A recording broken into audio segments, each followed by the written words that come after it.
Shalom. Greetings. Welcome back to the broadcast. I'm Shawn. Website can be found at scriptureandprophecy.com. That's where you go to find the archives, and that's where you go to support this mission of truth.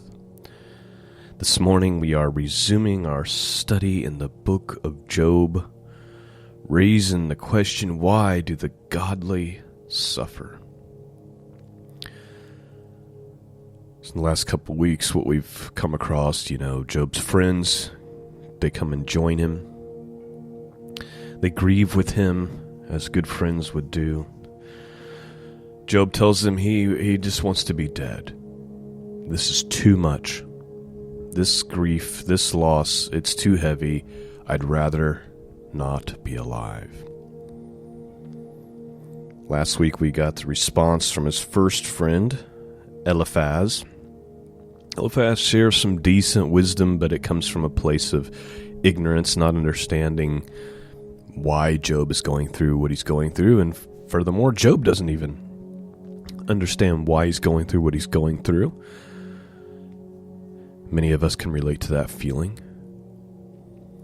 But Eliphaz kind of comes to the conclusion that there's no way that this kind of thing has come upon Job unless there's some terrible sin that Job has done. There must be some sin that Job has committed that's brought this upon him. And I think what we're going to find here in chapters 6 and 7, so 6 and 7, what we're reading this morning is Job's response to Eliphaz. He's going to kind of appeal for pity. It almost feels like Job's starting to wonder what he's done, as we'll see. But Job really doubles down on the wishing he was dead. Really, the story's tragic. And if we put ourselves in Job's shoes, we can't help but relate. I mean, this whole situation that Job's going through, let's face it. I mean, if we're all to look inward and be honest with ourselves, this isn't fair, right?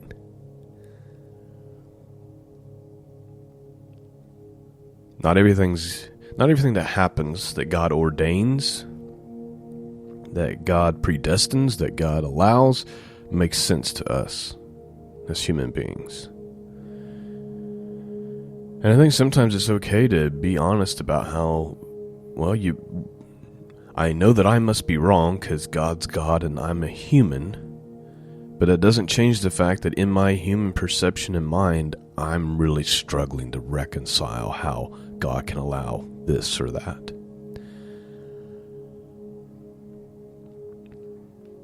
Let's dig in. Let's look at Job's response. Shouldn't be a very long podcast this morning. Chapter 6 and 7. So we have Job's response to Eliphaz, and he's kind of appealing for pity, but also at the same time kind of saying, you guys are being kind of cruel. But he's really doubling down on, I just wish God would annihilate me.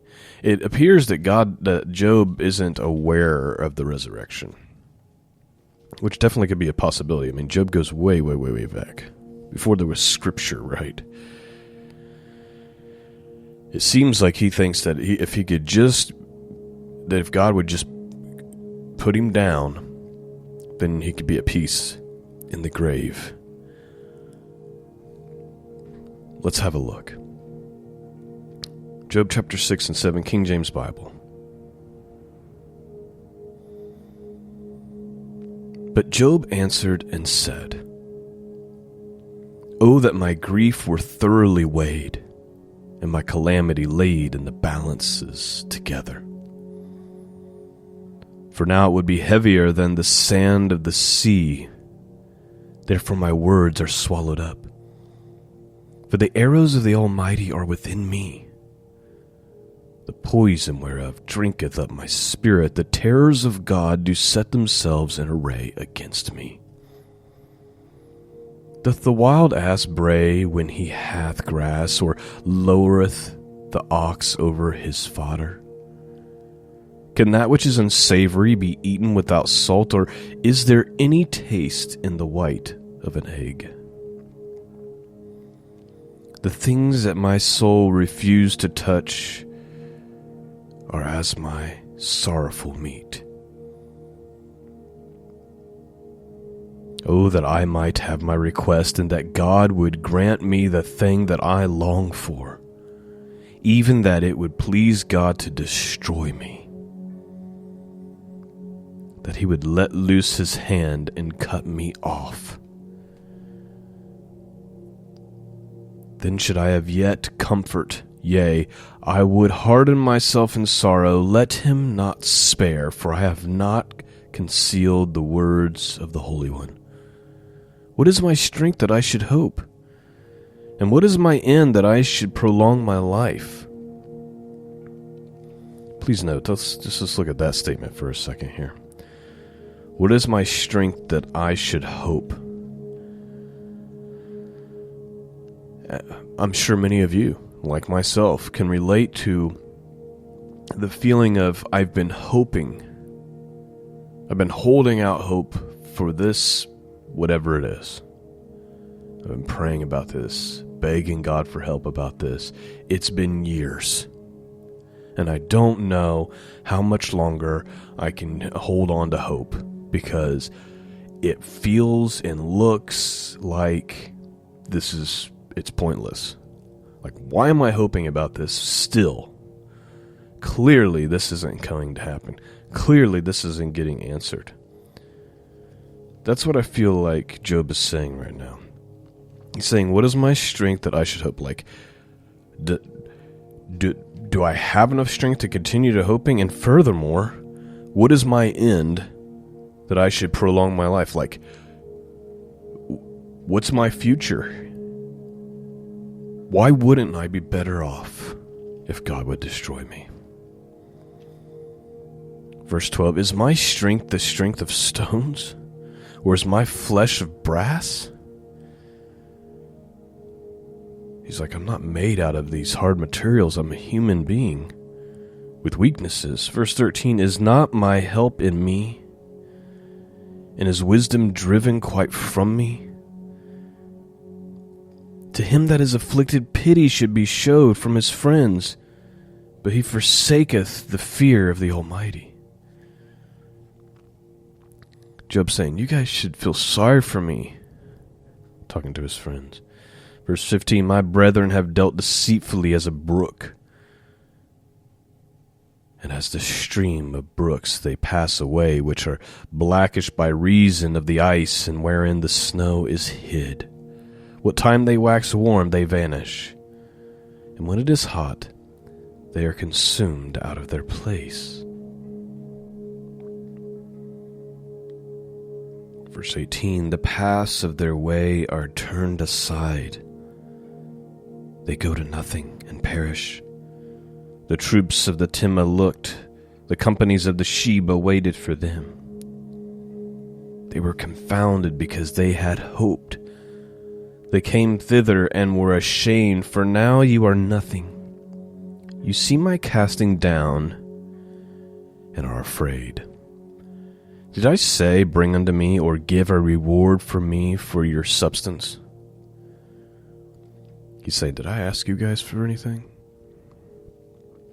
Or deliver me from the enemy's hand, or redeem me from the hand of the mighty? Teach me, and I will hold my tongue, and cause me to understand wherein I have erred.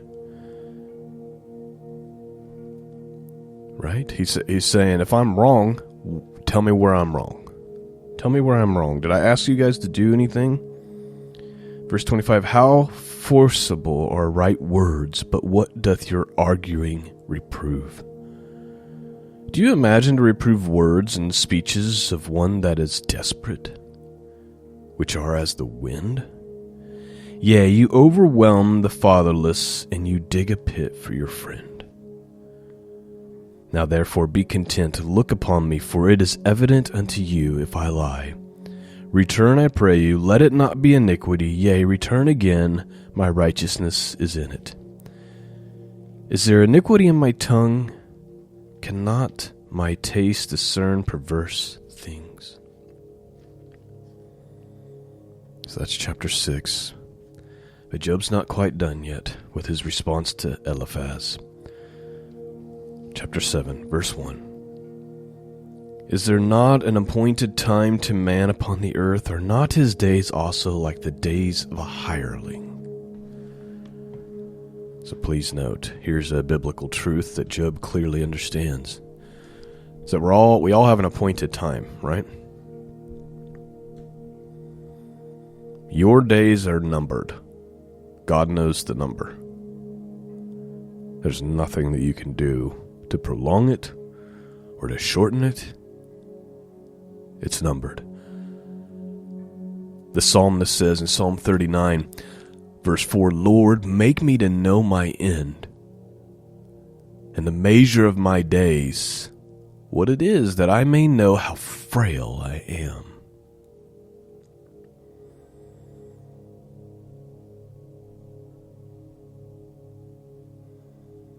Our days are numbered.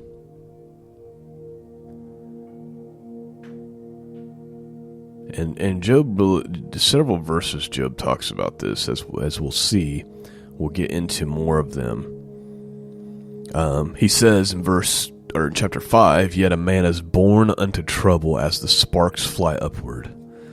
So you know how a spark flies and it just quickly disappears into the air, right? Like it flutters up and then it's gone. That's the picture that Job is painting, how short life is.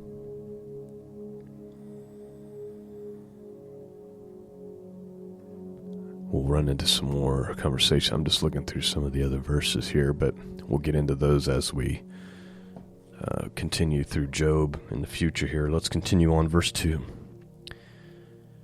As a servant earnestly desireth the shadow, and as an hireling looketh for the reward of his work, so am I made to possess months of vanity, and wearisome nights are appointed to me. When I lie down, I say, when shall I arise, and the night be gone? And I am full of tossing to and fro unto the dawning of the day.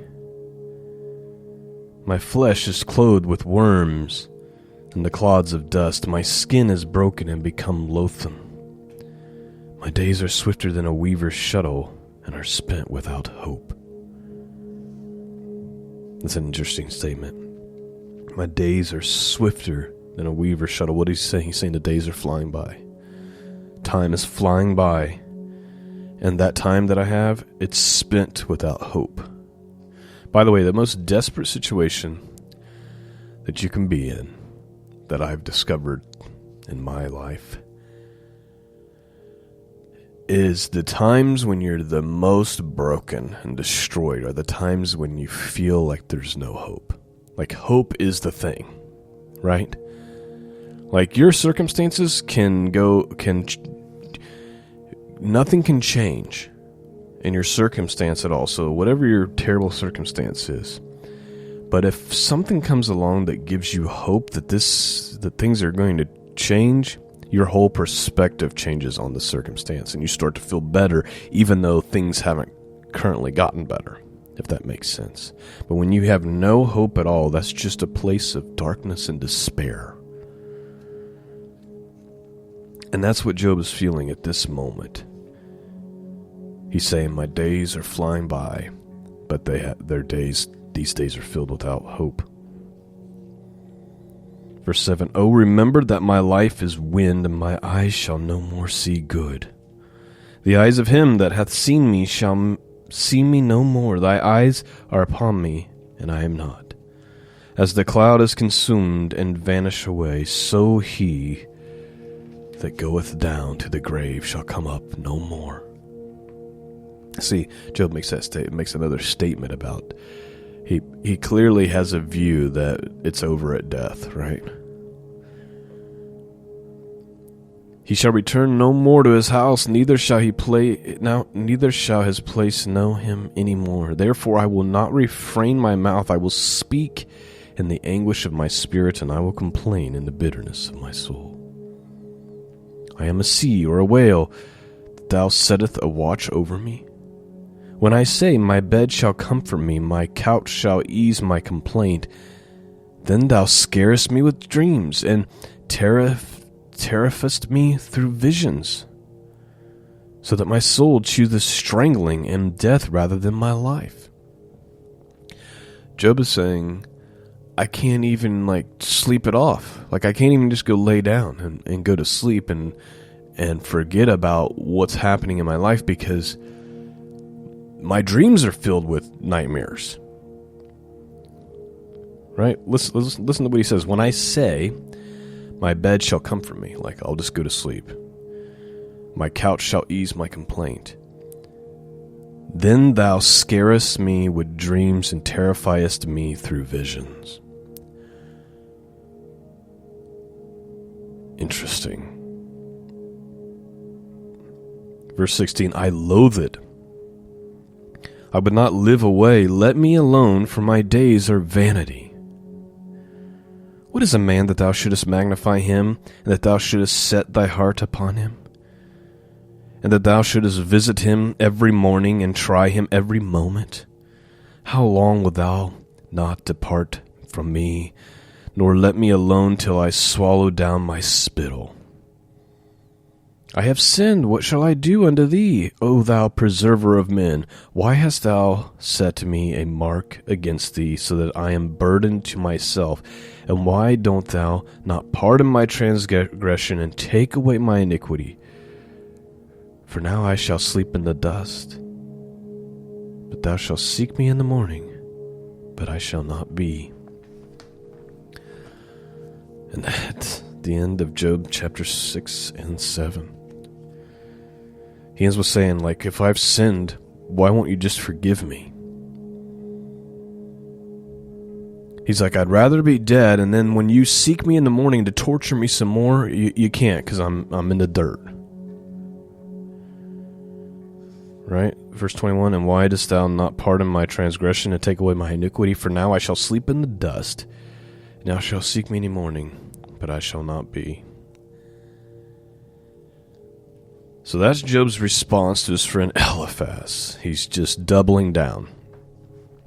He's doubling down on his misery, doubling down on wishing he was no longer alive. Now listen, I realize that these first few weeks of Job are not going to be very encouraging.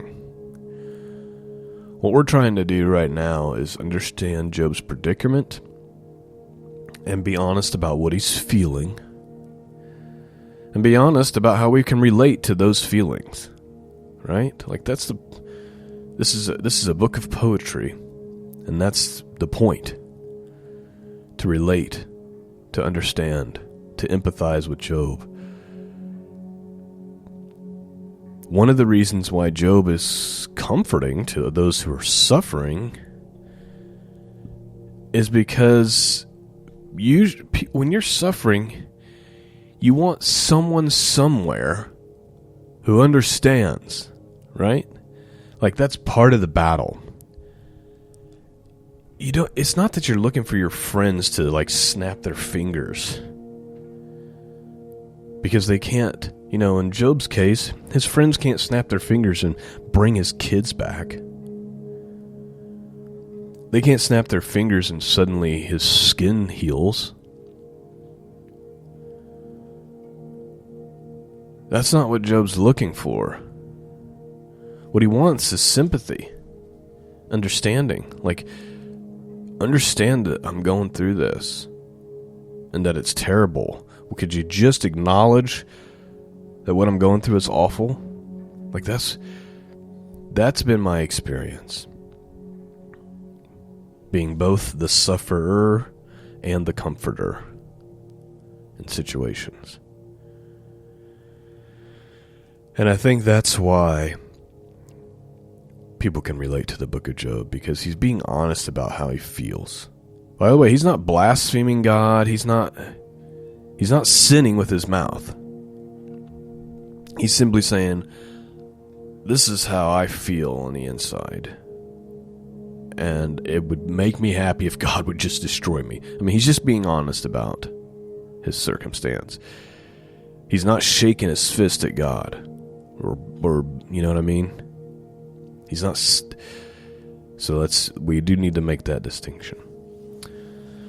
All right, I am out of time for this morning. And I just pray that you're being blessed by this study. I know it's a hard study. It's hard words.